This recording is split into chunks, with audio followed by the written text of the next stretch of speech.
This is the Bible Show.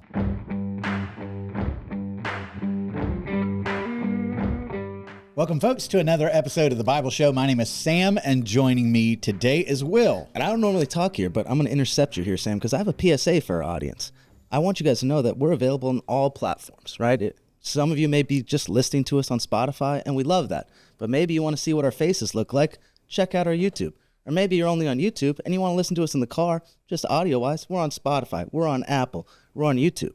And what's very helpful for us is if you just click that little button that either says subscribe or follow. It means nothing to you, but it means the world to us. So if you would do that, we know you guys are great. So just click it. Just boom, right there, right now. You can do it. We love you. And that's all. All right. Well, awesome. So today we're jumping into Genesis chapter 37. And this is fun. Like when we start getting into the life of Joseph and the brothers, it picks up like the narrative is really cool and how it all points to Jesus ultimately. It's still messy. There's still going to be points where you're like, good grief, this family's dysfunctional. And they are. But it really, really becomes kind of a cool narrative, especially when you consider how it all points to Jesus. And we finally get a character, by the way, that's just really righteous. Mm-hmm. And the person of Joseph. And it's kind of, we'll spend, 13 chapters in Joseph? So it's kind of like the long haul of like, okay, we finally get kind of a deeper dive into one of these characters. Yeah, that's right. And now you start seeing some more obvious movements toward redemption. Mm-hmm. Like, Jacob, all of this stuff, like it feels like we've been kind of wading through mud, and God, and I'm going to say here, because we get a lot of comments of people that are like, I hate, they don't say this. Maybe they do.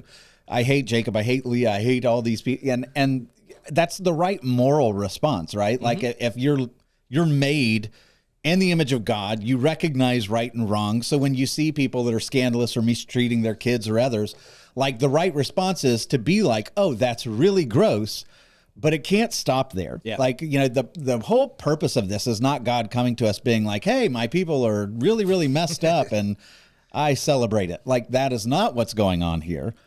What's going on here again and again throughout the entirety of Scripture is God who's coming to us. And by the way, when you read the Scriptures, how often is it where the people are loving God as he deserves? Show me that book. Because the reality is most of these stories are people who have really, really good spots where you're like, oh, that's the guy I want to follow. Mm-hmm. And then the next chapter or something, they're doing something that's horrific. And you're like, gross. Like why would God put that in his holy book? And it's almost maddening that the next chapter is almost God coming and saying, okay, now come back with me. Yeah. Like he doesn't give up on them when they stumble, when they reach their most shameful points, when they're not loving him as he deserves to be loved. He's still chasing them.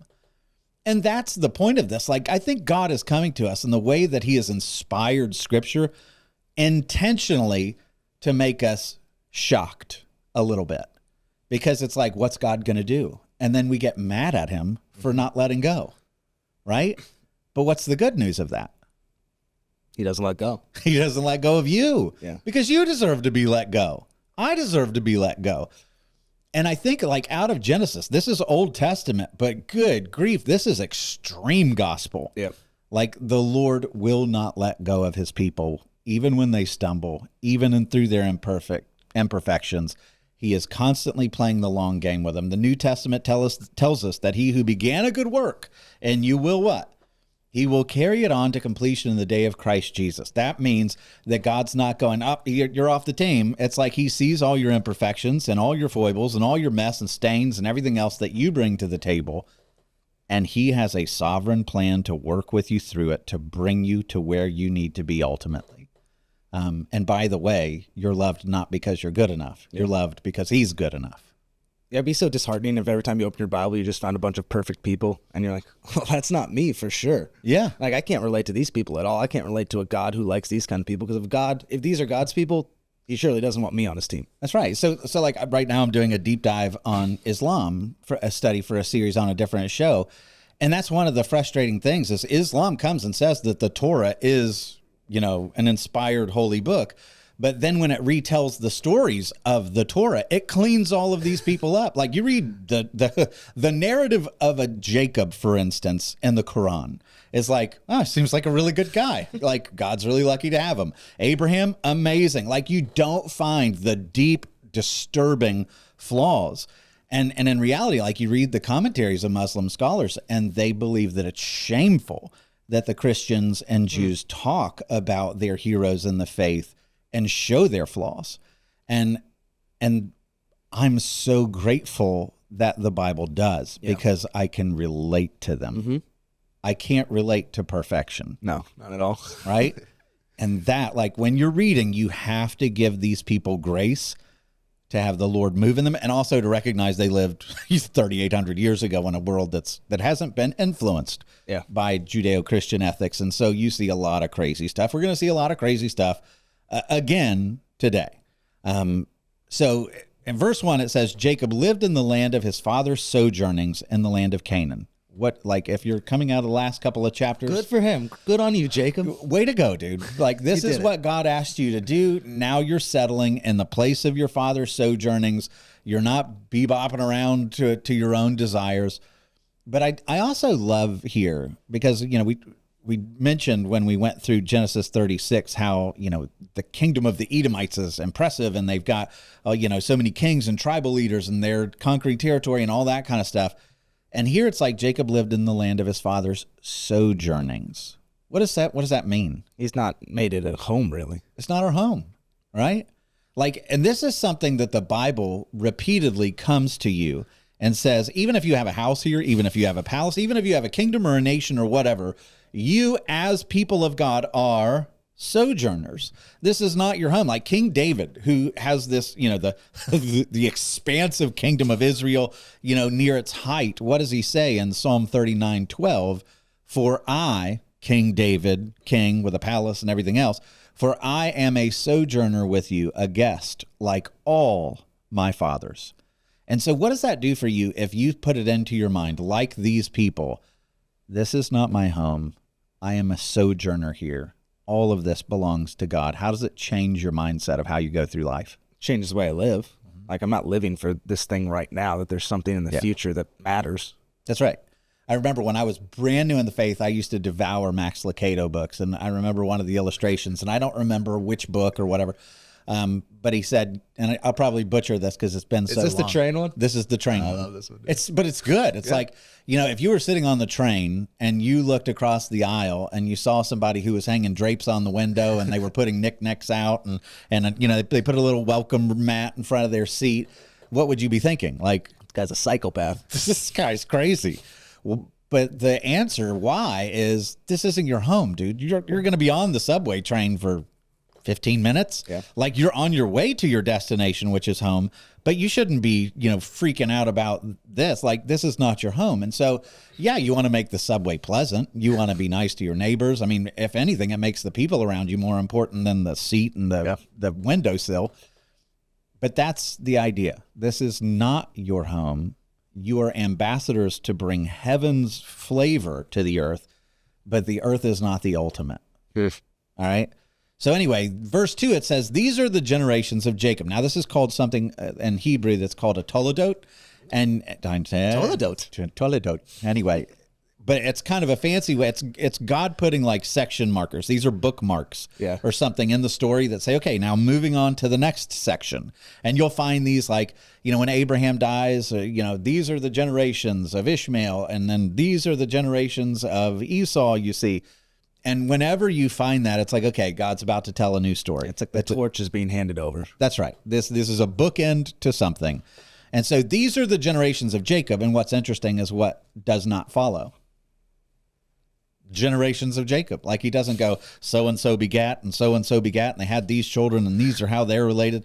It just says, all right, now we're moving on to Joseph. Like, and you're like, well, what were the generations? Yeah. Oh, what about the other 11 sons? What it's saying is this is the account of the generations of Jacob is the idea. Okay. New section. Joseph being, who's Joseph? The son that's going to carry on the torch. The son that's going to carry on the torch. He's the son of Rachel, which makes him Top tier. Rachel is his beloved. Like, Jacob is head over heels about Rachel. She is the precious wife above Leah and the other two concubines. And she's dead. So. And now she's dead. So now he's even more precious because it's, you know, he and Benjamin, his brother, are the only people that he has to remember her by. And so he's now 17 years old, and he was pasturing the flock with his brothers. Now, what's interesting is it says he was a boy with the sons of Bilhah and Zilpah, his father's wives. What do you notice about that? He's not with Leah's people? Yeah. Like, so he's out with the sons, but only the sons of Bilhah and Zilpah. So it's like there's something going on. Is that just an age gap thing, though, too? Because didn't Leah have hers pretty Well, she had hers mixed up. Okay. So she had 4, then there was a gap, and then she had 2 more later on. But I don't think it's that. I think in the previous chapters, you've seen so many nods to this family fracture that existed far beyond this chapter that's going to really deepen in this chapter. Mm-hmm. But you see, you know, when a daughter of Leah is abused, Jacob doesn't step up and do the right thing, and the sons of Leah have to defend. And then you get Reuben, who is going to defile one of his dad's concubines, which was a move of saying, I'm now in authority. So, like, there's almost like a cold war going on, and maybe sometimes a hot war, it seems like, between the sons of Leah and the sons of Rachel, with the sons of the concubines kind of middle of the road. And it makes me wonder here, the fact that he's not with the sons of Leah, if Jacob is making a conscious decision of saying, I don't trust them. Yeah, like separate these two. Don't trust them, so I'm gonna put you with the sons of Bilhah and Zilpah, who have not done all this stuff to show their animosity and disgust with me, Jacob. And Joseph brought a bad report of them to their father. Yes. So what's going on now? He's a snitch. He's a snitch. He's a tattletale. But guess who's sending him out to do the snitching? Dad. Like, this isn't Joseph going, I'm on my own going to bring a bad report. Like, you're going to find later that he sends him out to bring back a report, which shows Jacob is not wise. And now he's writing a story for his youngest, or his second youngest son, Joseph. But if Leah's family was already like tense with the sons of Rachel, now you have these kind of neutral border ground sons. What do you think this does? Yeah, they're turned to Rachel's side. Now it's like, who are you? You're our younger brother. You're like, 17. Who do you think you are? Yeah, and by the way, not to skip over this, he's bringing a bad report on them, which means their character is bad. It's not great. Yeah. So we've known the sons of Leah. I mean, it's a lot of train wrecks going on in that house. Well, now bad reports are coming in of Bilhah and Zilpah's kids, and it's like, man, Jacob, like, not that the way a kid turns out is entirely on a father, but the way that he's led his family is led up until this point. Now he is starting, at least hopefully, to do the right thing. Yeah, He's it has been helpful, but the devastation of this has had real consequences. And so with this, he's created a united front of the 10 older brothers against him, who's the 11th oldest in the line. And this is going to be like the thing with Joseph. And as we're reading it, like, pay attention for how he's similar to Jesus, not in every way, but man, a lot of ways. Mm-hmm. But there's a great Christian thinker named James Montgomery Boyce who says this about Joseph, and I just think this is good. He says he was loved and hated, like to the extremes, right? Mm-hmm. Very loved and very hated. He was favored and abused, tempted and trusted, exalted and abased. Yet at no point in the 110-year life of Joseph did he ever seem to get his eyes off of God or cease to trust him. Adversity didn't harden his character. Prosperity didn't ruin him.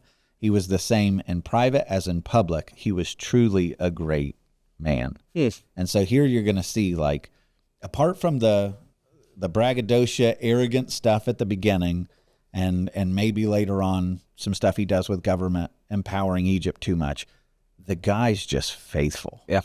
Super faithful. And he's righteous. Like, when he sees disobedience, when he sees unrighteousness, he says, no, not that, and brings a bad report. Maybe not the wisest thing. I don't know. but it shows you that he at least has a moral barometer. Yeah, probably just the improper thing to put on your child. Correct. Tattletale on your other child. So again, back to Jacob. Like that's Jacob's responsibility to check on his kids. Yep, this is all on Jacob. So now Israel loved Joseph more than any other of his sons because he was the son of his old age. Like he was old when Rachel had him. They never thought they were going to have kids. He never thought he was going to have somebody from Rachel. And then boom, here comes Joseph, and he remembers all that joy and all of the love that he had for Rachel poured then into Joseph. And it said he made him. This is the famous part. When everybody thinks of Joseph, this is what they think of. And he made him a robe of many colors. What jumps into your mind with this? It's weird to me that the robe matters. In our world, it's just like, okay, whatever. But this seems like a weird favoritism things to where I'm like, kind of like, all right. And again, this is one of those things that when you jump into 3,800 years ago, it's like, okay, that makes a little bit more sense. So for instance, if he's wearing a multicolored robe, do you know how expensive dyes in the ancient world? Like a gram of purple dye in the ancient world was more expensive in its weight than gold. The same for blue and red. Like, so when it's not just, if somebody showed up in the ancient world wearing a coat of many colors, imagine somebody showing up today, because it would have been almost as expensive.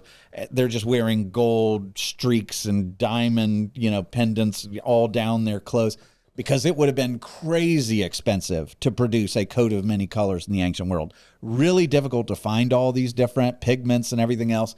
And so here now on your 17-year-old son, it's like, the dad who buys this kid some kind of Ferrari. Super sports car.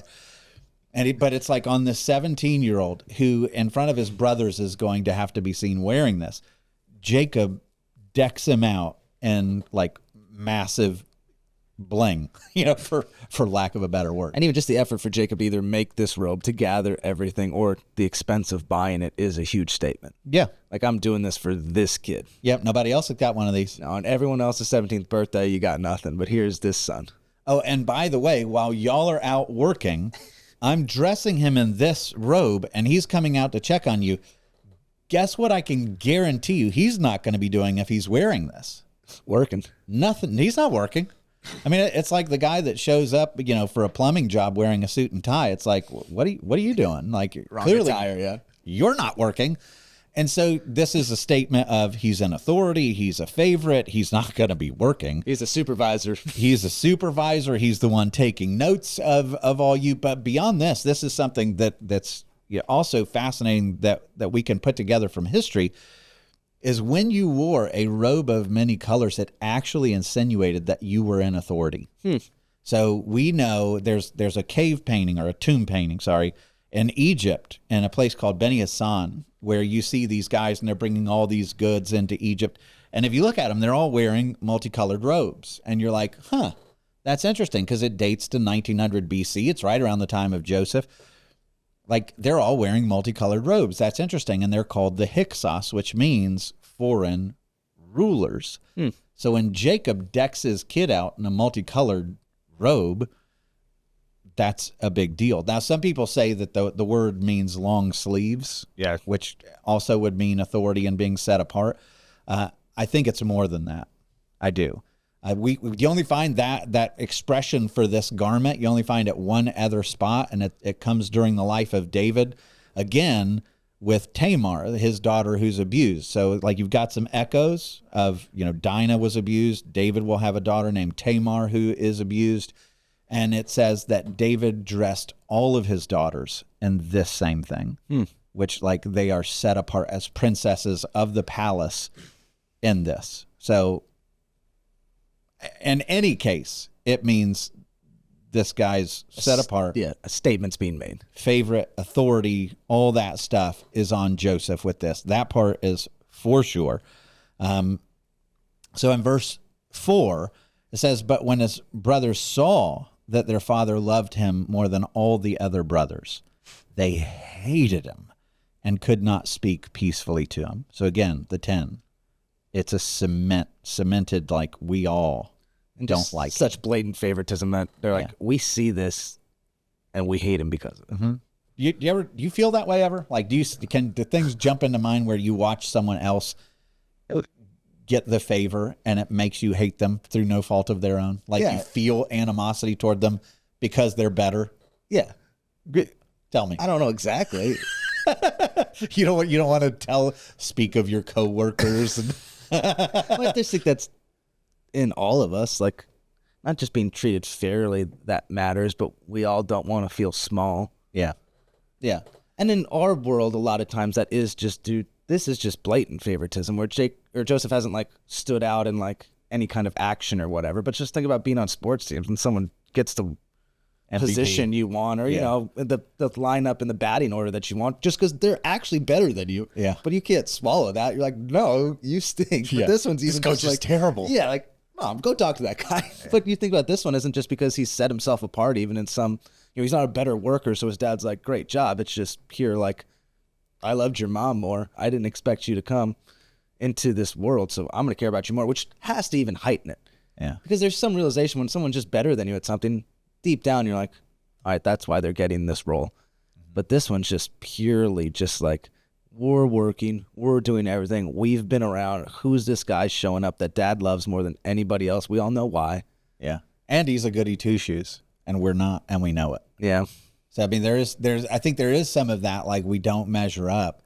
And now he's getting all the accolades. He's getting all the affection. He's the one getting praised on the stage when we're the ones behind the scenes having to do all Jacob's grunt work. The animosity's building.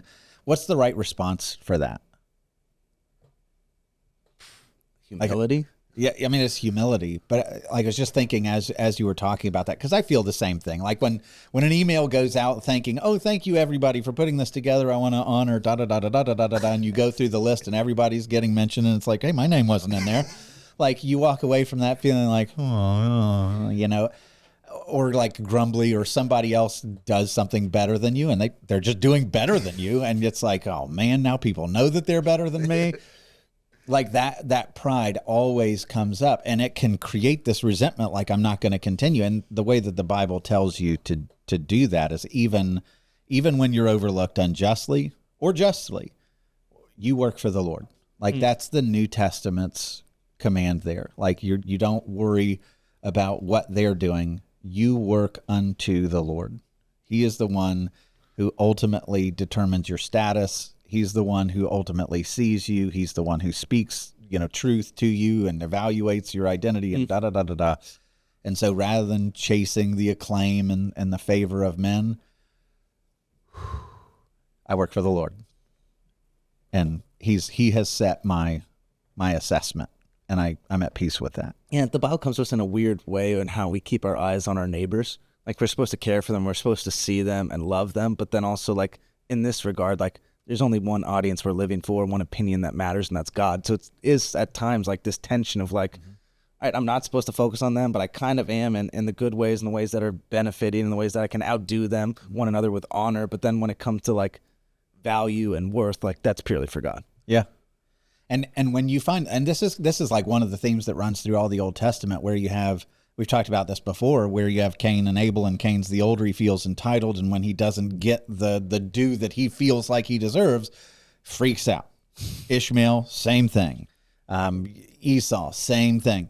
All of these people that feel like, hey, because of where I'm at, I deserve this. I'm older. Like, have you ever had a boss that's younger than you? No. Me neither. But I think it would be weird. Like, if all of a sudden Tom was like, hey, Will is your boss, like, I'd be like, all right, cool. Weird. That'd be weird. All right. But, like, I hope that would go well anyway.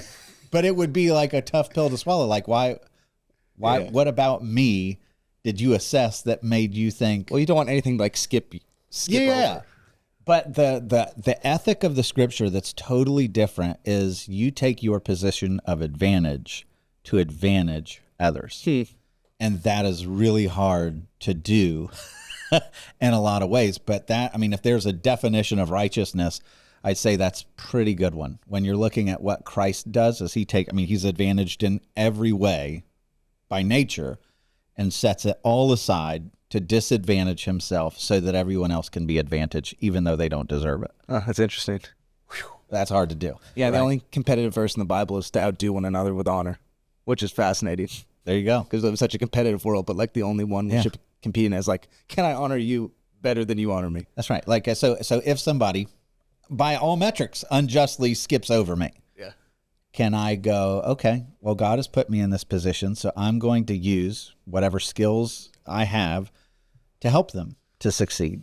Like, I'm going to lay down my pride, and I'm going to go and I'm going to encourage them, and I'm going to say, hey, like, however I can help you, I'm here for you. Like, that's the godly thing to do, but it's so counterintuitive to what we want to do. We want to sabotage and show the boss or the coach or whoever, you're an idiot for not picking me. Don't do that. And by the way, in an extreme example of where this story goes, it's what Joseph will do. He is an incredibly righteous man. So verse 5, now Joseph had a dream, and when he told it to his brothers, they hated him even more. And you got to wait for the dream too. Yeah, because this is like, okay, this is like Joseph probably should have been wiser here. Verse 6, it says, he said to them, hear this dream that I've dreamed. Behold, we were binding sheaves in the field, and behold, my sheaf arose and stood upright. And behold, your sheaves gathered around it and bowed down to my sheaf. And his brothers said to him, are you indeed to reign over us? Or are you indeed to rule over us? So they hated him even more for his dreams and for his words. All right, what's going on here? I feel that. Yeah, it's kind of arrogant. Like, and it's kind of saying the quiet part out loud. Yeah. Like, I think the older brothers know that, like, hey, he already has the coat. Dad already loves him more. In this world, he's probably gonna take over this family. So we're gonna have to be under him anyways. But now for him to come to us, and have the audacity to be like, hey, I had this dream, and it seems pretty. It's not just a dream. Like, I see this as a prophetic dream that you guys are gonna bow down to me. Yeah. If it's a word from God, right? It's not dishonest to share it, but there's a wisdom to how you share it. Mm-hmm. So, like, I remember another pastor used to say to me, like, the scripture says certain things, but, the way that you relate to them, you don't have to drop boulders of truth on people's heads. If you watch Jesus would have really, really hard things to say to people, right? That were in deep turmoil in their lives. I mean, you think of the Samaritan woman at the well who's got 5 husbands. What does Jesus do? He has this whole long conversation with her to build into her dignity. And then after that's established and she feels safe with him, he says, oh, by the way, you have 5 husbands. That's not great. And then he's calling her to better. Or you think of Zacchaeus, right? Come down a meeting at your place. And then comes the whole restitution conversation. Or the woman in John 8 that's caught in adultery. Jesus shows that he's willing to shield her and take some of the heat off of her. Then he says, go and sin no more. And so there's a wisdom in how you share this. Clearly, Joseph's brothers do not want to hear this right now. No. And this is where it's like when Jesus gives that famous expression, don't throw pearls to swine. The common understanding of that, and I think this is right as well, is that, like, you don't take something precious. Joseph's just had a dream from God, and all the brothers hate him. They're all, like, raging at him right now. None of them like him. It's super obvious. Like, you don't take pearls and go, here, I'm sharing this with you, because what's going to happen? The pearls, you're throwing it to filth. Like, they're not ready to hear it. But the other, and I've heard Tim Keller talk about this, which I think this is a really cool interpretation, and I think also right, is why don't you throw pearls to swine? Because they're dumb. They don't know what to do with them. And they're going to think they're food, and they're going to try to eat them because it's going to be in the middle of all their slop. And what's going to happen? They're going to chew on them, and they're going to break all their teeth. And the pearls, they're these beautiful things, because they're not in a place where they can handle them. And to receive it. Yeah. It's going to injure them more. Well, what happens here? It injures them more. It drives them to hate Joseph even more. And so there's a wisdom in understanding how to relay truth to somebody. You don't want to do it in a way that's only going to inflame them more. Like, should you share truth? Yes, wisely. Yeah. If it's going to make them hate you even more and drive them even further into their hardness, this is not great. Not a good choice, right? And so in this dream, there's a lot going on here. And he's going to have 2 dreams. This is the first one. But what's a sheaf? It's like a pile of wheat or something? Yeah, it's like you can see it laying around in the fields. It's a bundle of wheat tied up, laying down. And what's true about them? They are Cut. They're cut. They're dead. Like they're cut off from their source of life. But what happens? All these dead sheaves that are laying out in the field, what happens? The first one, Joseph, rises from the dead. Like sheaves don't rise. Like this dream's weird. Like even normal ones, if they're moving, it's because of the wind or somebody's walking by them. But here, this dead sheaf comes to life. And after it comes to life, now all the other sheaves around him come to life and begin bowing down. Like, can you think of a story that might be pointing to? I mean, this one. Well, this one. But what's the greater story? The one who is dead that raises up, and then the others raise up and bow down, kneel, and praise. Like, I mean, it's in a sense, this is already starting to get your mind, if you know the whole story of redemption, it's starting to get your mind thinking of the one who is dead and cut off, that's going to be raised up, that everyone else will bow down before. But Joseph in this story is saying, this is of me. Yeah. You know, Jesus, Isaiah will say, he's cut off from the land of the living. Jesus, every knee will bow and every tongue will confess. Like these same prophecies given to Joseph will be given to Jesus. So their two trains are kind of running next to each other in the story. But sharing all this with them right now is totally tone deaf. Because you got to remember, like if you're looking at the family of the patriarchs, remember we've talked about this before several weeks ago, but there's always only one that inherits the land, right? Mm-hmm. So you have Abraham who has, a child with Sarah, Isaac, a child with Hagar named Ishmael, 6 children with Keturah. How many of them inherit and stay in the land? 1. Isaac. Then you have Isaac. He has 2 children, Esau and Jacob. One stays in the land, the other one is out. So if you're one of these 10 older brothers, and you're like, okay, he's clearly shown all the favoritism to Joseph. He's getting the code. He's the one that he cares about most, obviously. What's our future? It's gone. We're out. Like, we're going to have to go somewhere else. We're going to have to plant this. I'm not building into, Jacob Enterprises so much because clearly Joseph has already won this story. And so it makes you wonder. I mean, the scripture doesn't come out and say that, but it does make you wonder, do they feel like it's inevitable that we're going to go out? Now, the reality is, all 12 will make the nation of Israel. All 12 receive the covenant. All 12 are the favorite of God. Yet, at this point, they don't know that. They don't know that. Yeah. And so when they hear, that y'all are going to bow down to me, it's like, all right, yep, don't care about this industry. Then he dreamed another dream and told it to his brothers. Oh, there you go. That's great. And said, behold, I've dreamed another dream. Behold, the sun, the moon, and 11 stars were bowing down to me. Like, that's an escalation. Wow. Like, for starters, having a dream twice in the ancient world, particularly in the Bible, meant what? Confirmation. Confirmation. This is happening. It is secure. In fact, it'll mention that later in Genesis. Like when Pharaoh has dreams, the fact that it happens twice is like, oh, this is happening. So, and even in Hebrew, like when you repeat a word, it means intensified. You repeat a word 3 times, it means the most. So holy, holy, holy is what? The holiest. The most holy that there could possibly be. But in thinking through like why, from an outsider's perspective, let's give Joseph, innocent, pure hearted, benefit of the doubt. 4 reasons at least why this would have been like, Jacob, you should have coached him better. or at least confronted him after the first time.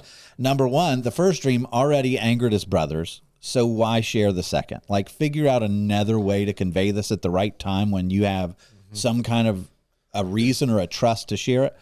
Number 2, in most cultures of the ancient world, what did they worship? Like, think about all the pagan gods of the ancient world. They're all worshiping what? The sun, the moon, the stars. And what is happening? What in Joseph's dream? All those gods are now bowing down to him. Yeah, like, okay, what? Because it doesn't come out and say it's family. It insinuates that, and I think that's what the interpretation should be. But think about how anyone else would have heard this in the ancient world. The sun, moon, and stars are going to bow to me. Like the world, yeah. Ra is going to bow to you. Like all the major gods of antiquity are going to bow down to you. Like, okay, dude, wow. I don't think that's what's meant here, but it's the way others would have heard it. Number 3, He's implying that his parents are going to bow down to him. So if the 11 stars, which Obviously clearly brothers, indicates brothers, then what are the sun and moon? Jacob and this is the fourth reason it's inappropriate. I mean, there's 3 wives still alive, right? There's 3 wives still that we think, Yeah. right? But Rachel's dead. Mm-hmm. His mom's gone. So who's the moon? Son, Jacob. Moon is mom, presumably. 11 stars would be the brothers, but there is no moon. His mom's dead. So when Jacob hears this, it's like, wait a minute, like, what are you saying? Are you saying that, like, are you going to raise her, or is it just the maternal figure of the home? Is this Leah? Is this just generally speaking, you know, the family of the blessed home is going to be there? But it's like he's making some really big claims. And this is the same claim to an even greater degree that's made of Jesus. I love this. In Philippians 2, verses 9 through 11, this is what it says of Jesus. God has highly exalted him. And this is at the beginning of Philippians 2. Why is he highly exalted? Because he reduced himself and humbled himself like a slave. He poured himself out. He became low and persecuted. And God has highly exalted him and bestowed on him the name that's above every name, so that at the name of Jesus, every knee should bow in heaven, there it is, and on earth and under the earth, and every tongue confess that Jesus Christ is Lord. Psalm 148, verse 3, listen to this. Praise him, sun and moon. Praise him, all you shining stars. So the promise, that's the vision that's given to Jacob, in reality, like every bit of the heavens exists to declare the glory of God, right? So Jesus comes in and it's like, this is not just a metaphorical vision. Everything will praise me. Every knee will bow. Yeah, the rocks will cry out. That's exactly it. That's it. And so you get to his passion, and what happens? The sun goes dark. The moon turns to blood. It's a red moon, a partial lunar eclipse, which we know, by the way, happened at his death from NASA records. At his second coming, what are we told? Same thing. The sun will be darkened. The moon will not give its light. The stars will fall from the sky. So there's in Christ, like there is something that he is not just a ruler of men. He is the ruler of the cosmos. He is in charge of all of it. There's not anything that is not under his authority. So he is the mega Joseph. Sheesh. Yeah, so crazy for Joseph to go to his family with this. Yeah. Yeah. So now the animosity is just, it says, but when he told it to his father and his brothers, his father rebuked him. So even dad is like, okay, dude, now your head is getting a little big, and said to him, what is this dream that you've dreamed? Shall I and your mother and your brothers indeed come and bow ourselves to the ground before you? And his brothers were jealous of him. But his father kept this saying in mind. Why? He thinks there could be something to this. Because Jacob's seen what happens with dreams before. Mm-hmm. He knows, like, remember, like, oh, God went to Abimelech and said, you know, you'd better let Rebekah go, or bad things are going to happen to you. Sure enough, God used that, and or at Bethel, right?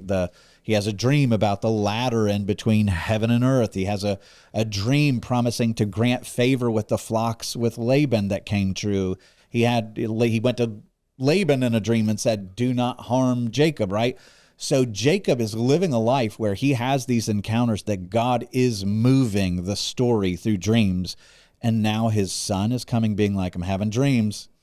And Jacob's like, well, and it said I would bow to you. Like, I don't love it, but I'm going to think about it. I'm tucking that away, because every time God gave me a dream, man, it moved the story, and it came true ultimately.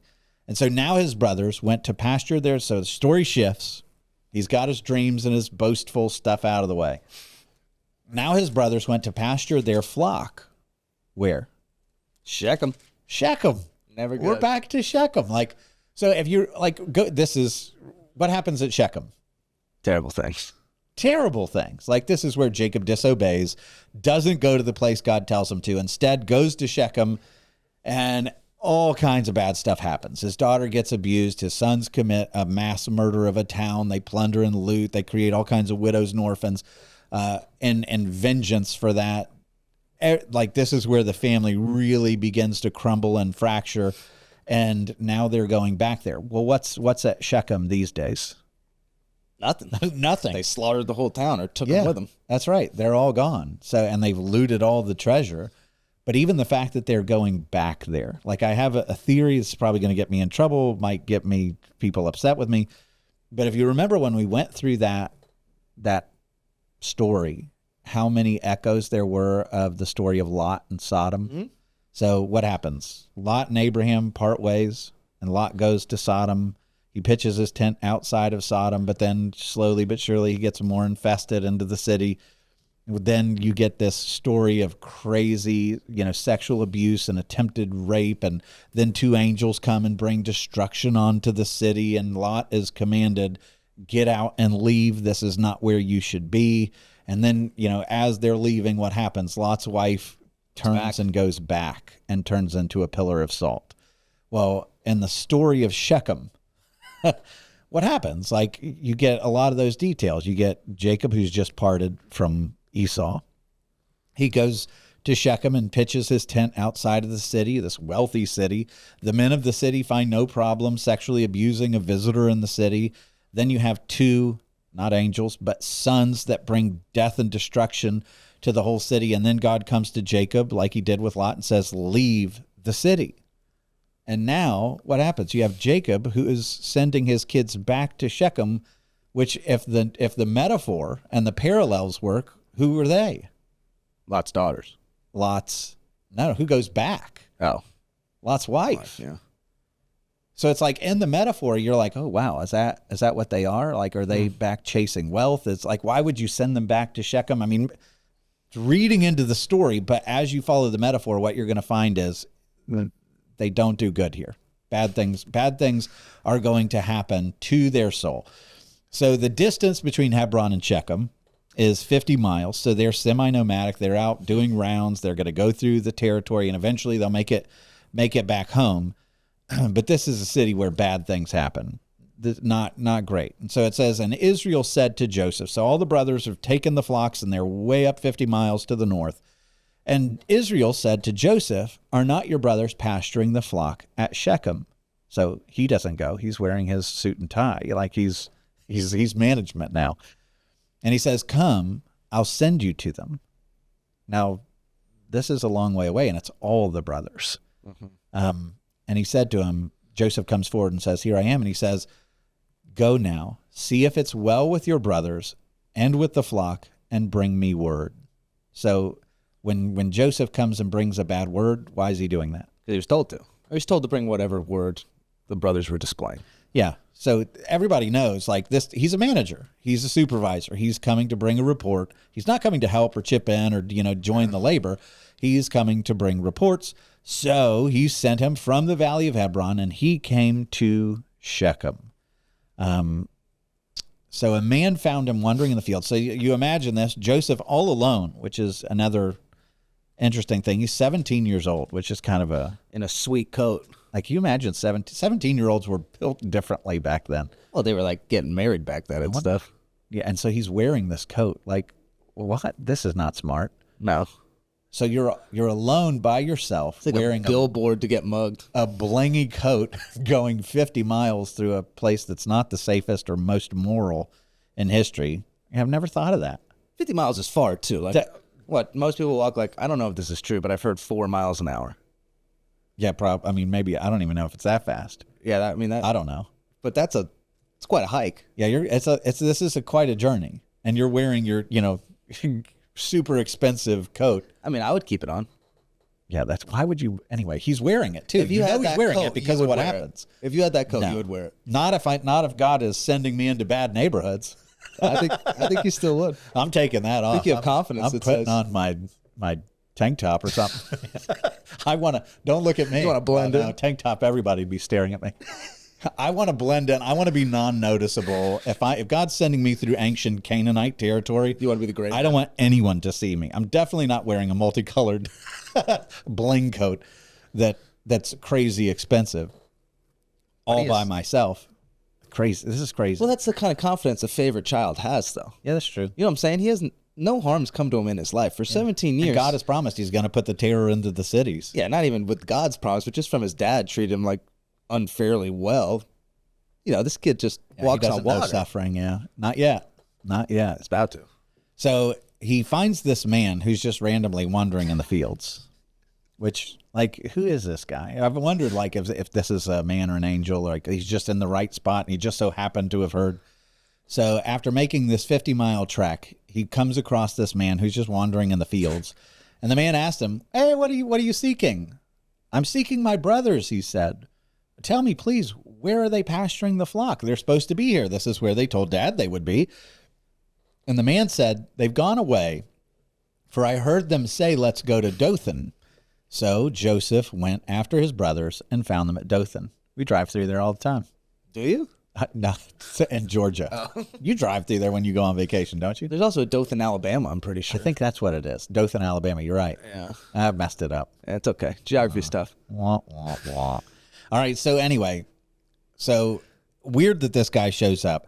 Why Dothan? Why in the world do they not stay at Shechem? What's at Dothan? Are they up to something? So I spent a lot of time trying to figure out what in the world was special about Dothan, why you would do this. I looked at archaeological reports of Dothan, like to read all this, which they have found wells and cisterns there, which is, you will see, are going to be important in a little bit. But I finally stumbled on something that's like, that's what they're doing. So there was something called the Via Maris, and that it got that name later on. Other times it's called the Way of Horus, but it was a road and a trading route that was established, and it went from Egypt, and then from Egypt it came along the coastlines of the Mediterranean, and then all of a sudden it veered off and went through the valley of Jezreel toward the northern tip of the Sea of Galilee. Okay. And it goes right past Dothan, right? So they're south in Shechem. Dothan is like 10 or 15 miles to the north, but it's right on this international trading route.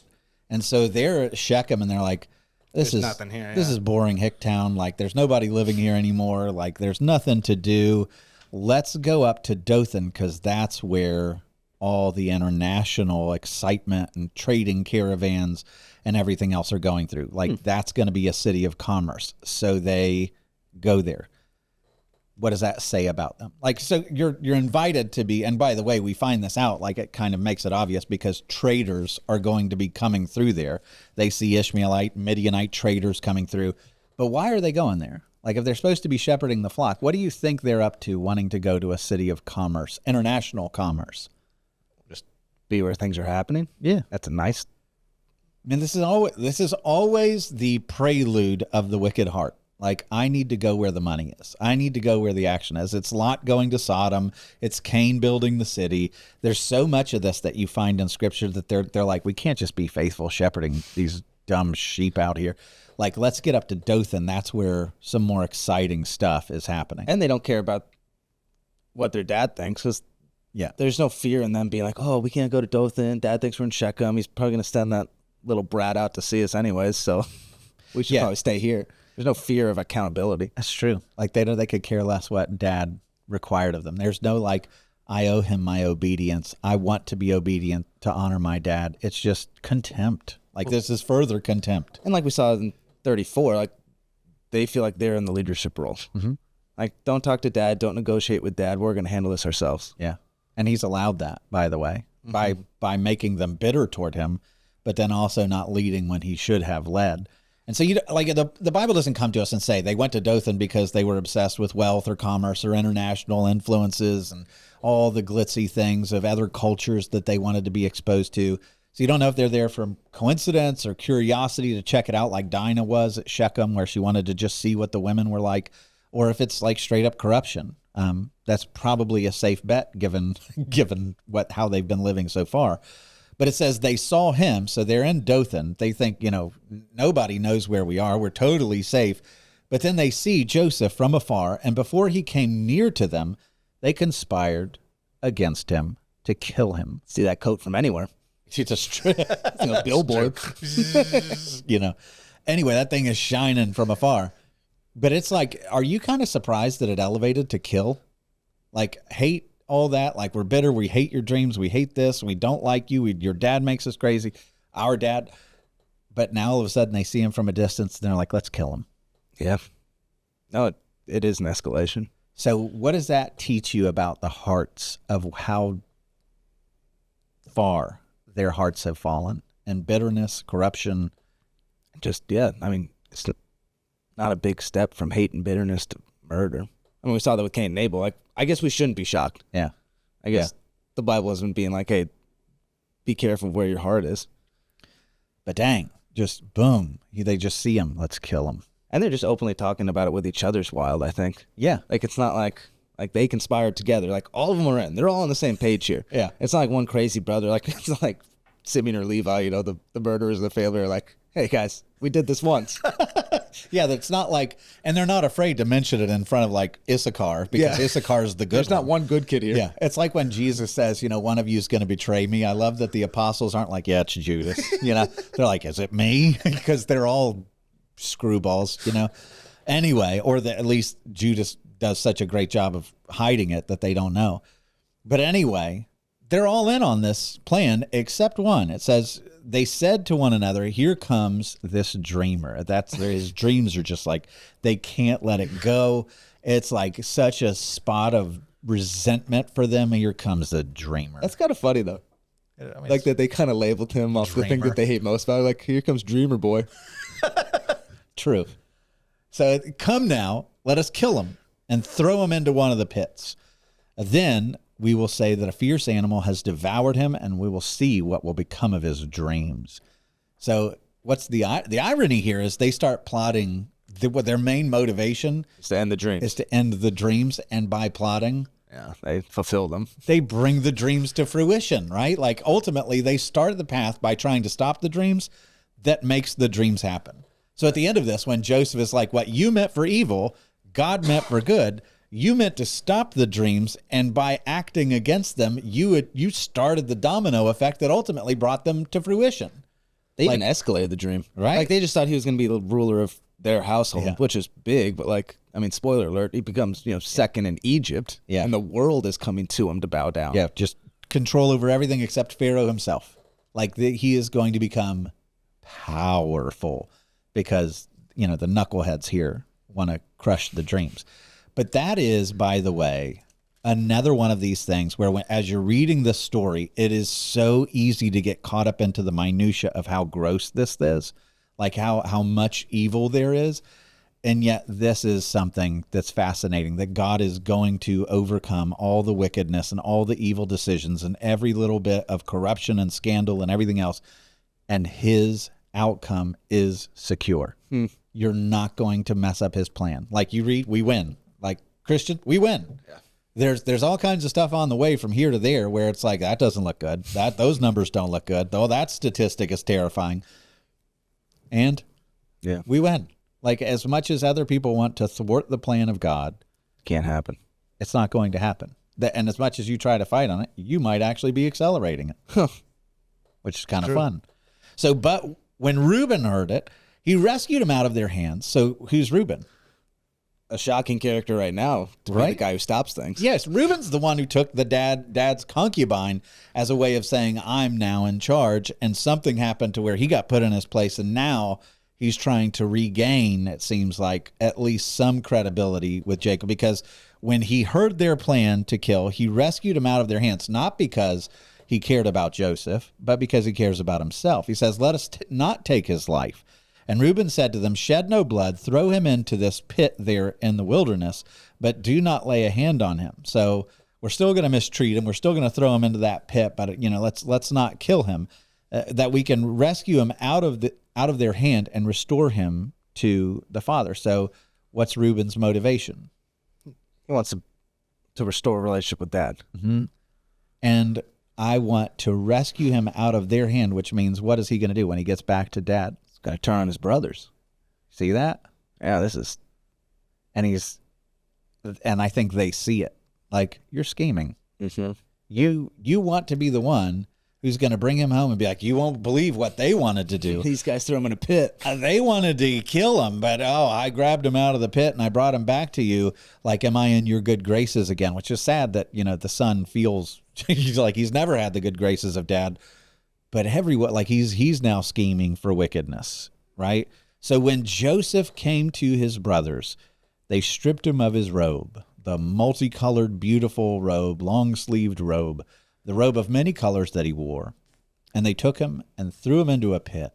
The pit was empty. There was no water in it. So I mentioned this before, that they've discovered all these cisterns and stuff at Dothan, which is the ruins of this place. But the way that a cistern usually works, some of them are huge and they have straight walls that go down. We've seen some of those in Israel. But the way that a cistern usually works, it looks like an old wine vase or something, where it comes down and then it opens up down where the cistern is. And then you would be able to seal it up top so that no pollutants or critters or things got in there to die. It was like a well, except it just held water. It didn't produce flowing water up.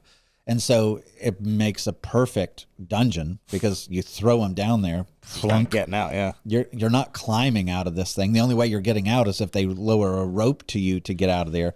So now you have you have Joseph, who is the favored son of the father. Start piecing this together, because this is going to be the way this works for the whole of Joseph's life. The favored son of the father, who is coming to his brothers, being sent by the father to the brothers, who has a bad report about them, right? He sees them and testifies of their sin. They hate him for it.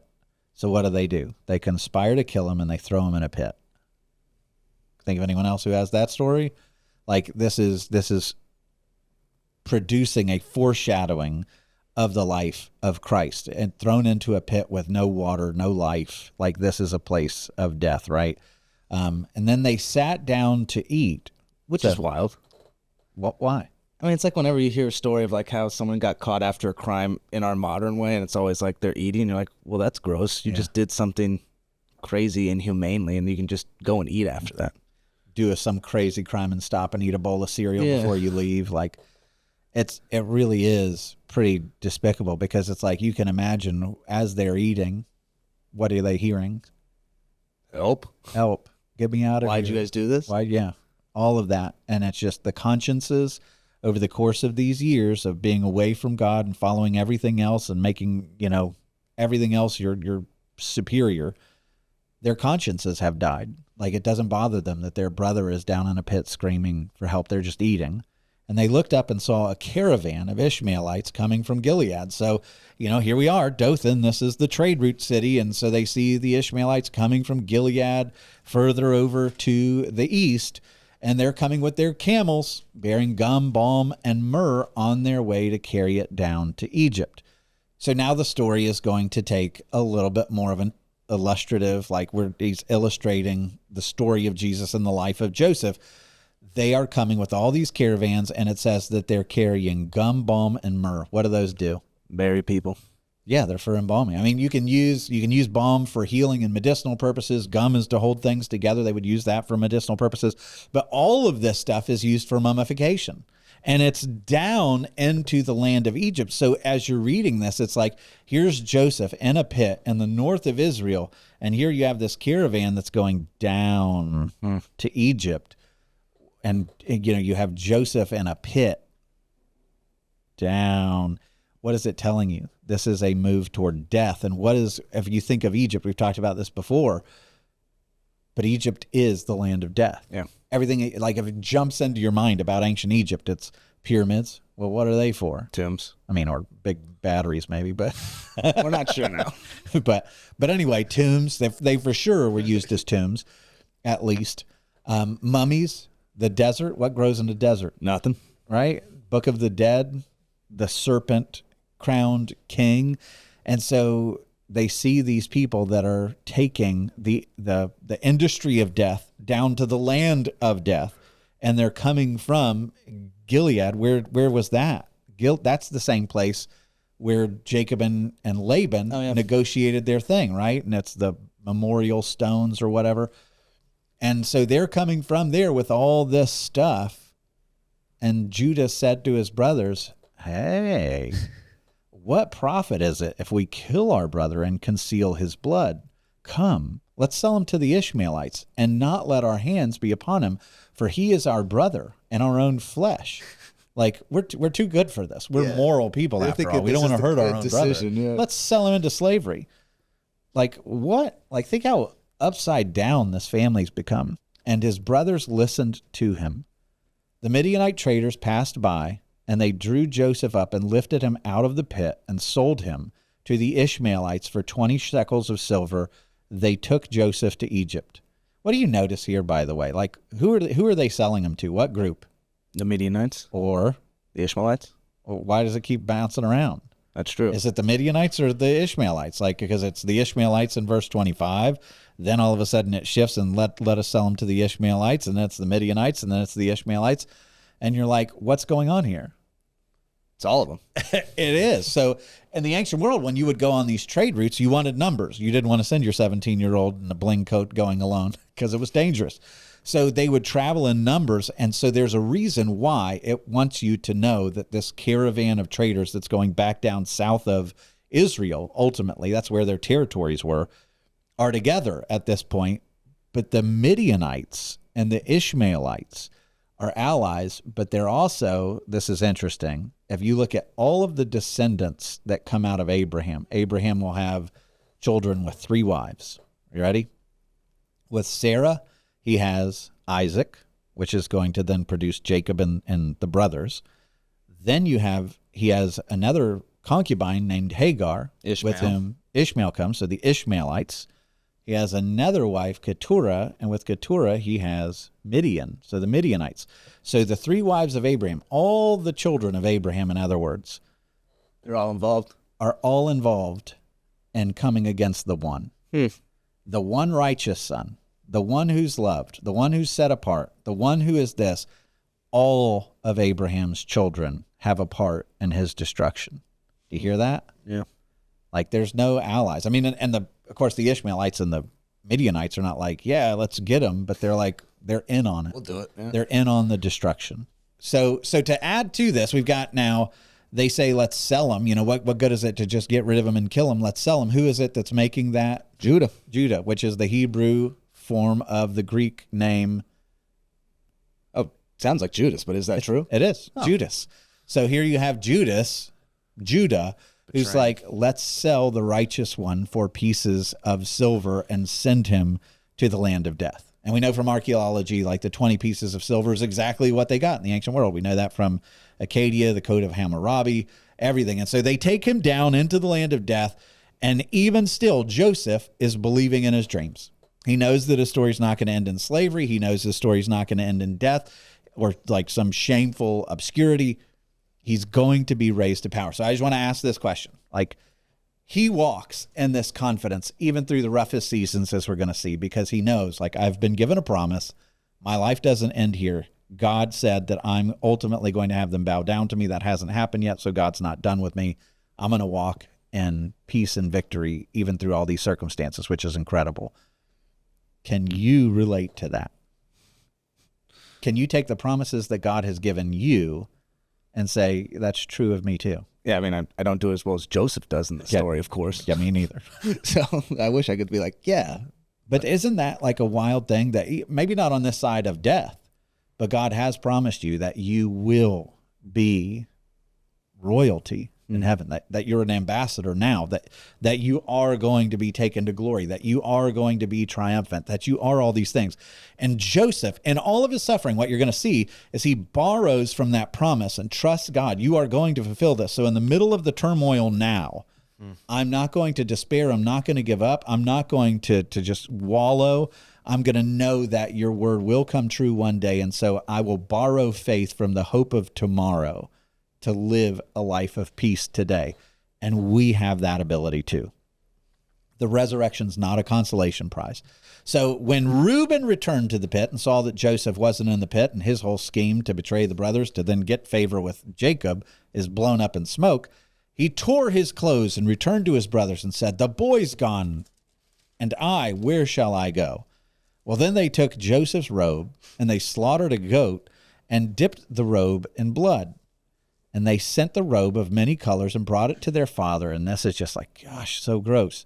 And they said, "This we have found. Please identify whether it is your son's robe or not." What do they not say? It's not My brothers. our brothers. It's your son's robe or not. So they know, and yet they bring it like, and he identified it and said, "It is my son's robe. A fierce animal has devoured him. Joseph is without doubt torn to pieces. He's not wrong. Like animals did devour him. And so here's one of the ironies is you have Jacob, who's after chapter 35, where he's lost his mom, his mom's wife, his dad, all of his idols. Like he's lost Rachel. Everything about, like, he is going through such a season of loss, has now lost the son he loves most. And here's one of the ironies is that Jacob is being deceived by his kids by the means of a goat and a covering.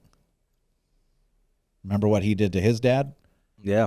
He covered himself, yeah. He covered himself with a goat and a covering, right?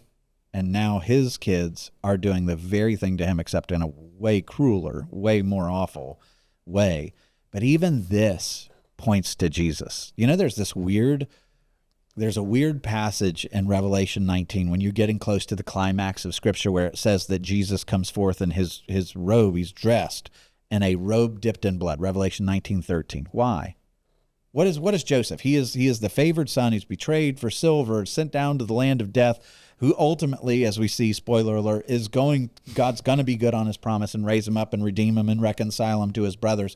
When Jesus comes forth, the Bible wants you to know that he's wearing a robe dipped in blood. Because why? Because he's a greater Joseph. Yes. He's one who, like Joseph, goes through all the injustice. Like Joseph, will be reconciled to the very brothers that betrayed him. Like Joseph, will use his power and privilege to forgive and to make right.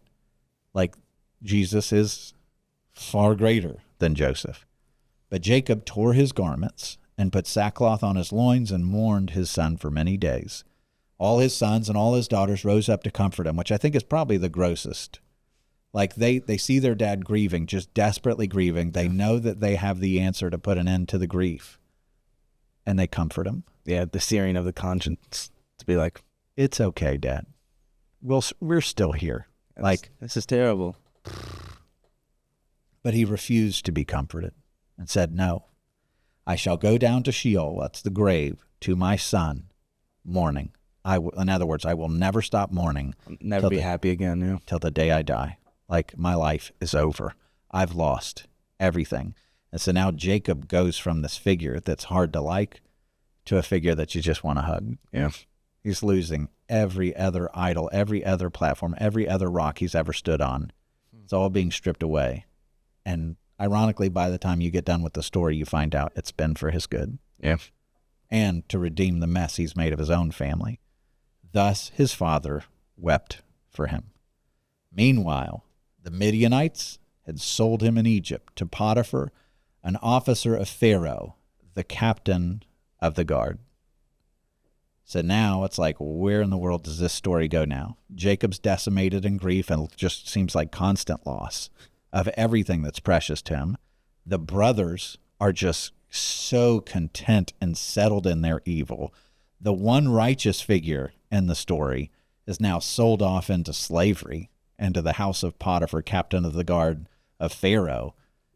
And it's like, where do we go from here?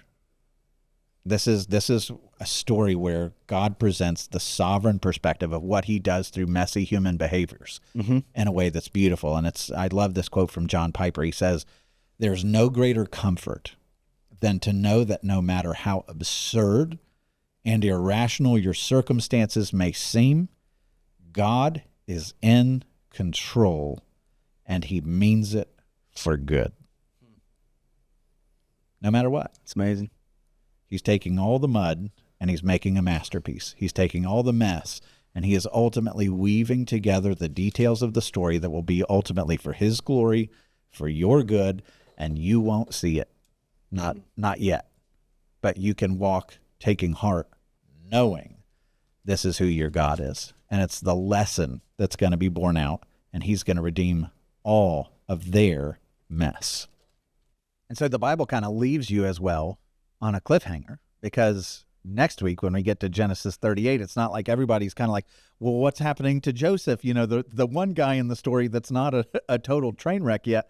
Like, what's happening to him? We don't get back to him until Genesis 39. Next week, the Bible's going to come to the figure that's ultimately going to be probably the most redemptive and maybe even the whole story of Genesis. But it's Judah, who also is one of the grossest figures of Genesis. God is going to use him to start the dominoes falling that will ultimately lead to the redemption of this whole family and the reconciliation of this family and the beautiful family that will ultimately lead into what will be God's covenantal family for centuries to come. It's a beautiful thing. God is sovereign. God is good. You can trust him. So we're going to stop there for today. I want to thank you so much for watching. Join us next time as we get into Genesis 38 and the story of Judah, and you find out just how nasty he can be.